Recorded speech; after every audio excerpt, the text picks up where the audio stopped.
ছিল ভোটের অধিকার।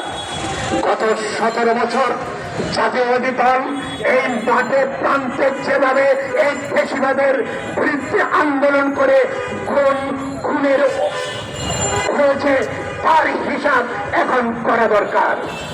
যেভাবে বাংলাদেশের গণতন্ত্রকে হরণ করেছিল এই ফ্যাসিবাদ সরকার এবং আমাদের প্রত্যেকটি নেতাকর্মীর নামে একাধিক মামলা নয়, শুধু শত শত মামলা দিয়ে একটি মানুষের বিরুদ্ধে 100, 200, 300, 500 পর্যন্ত মামলা দিয়েছিল এই ফ্যাসিবাদ শেখ হাসিনা। সেই মামলা হামলা গুণের শিকার হয়ে জাতীয়তাবাদী দল বিএনপি বেগম খালেদা জিয়ার নেতৃত্বে আমাদের নেতা জনাব তারেক রহমানের নেতৃত্বে যেভাবে মাঠে ঘাটে গত 17 বছর আন্দোলন করেছে, সেই আন্দোলনকে এখন একটি মহল ভুলে যেতে চায়। সেই ভুলে যাওয়া বাংলাদেশের মানুষ মানবে না, কোনোদিনই মানবে না।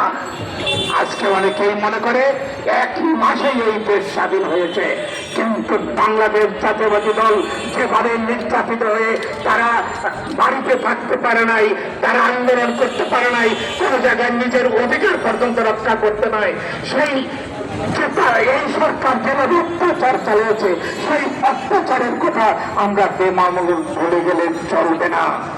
যারা 5ই আগস্ট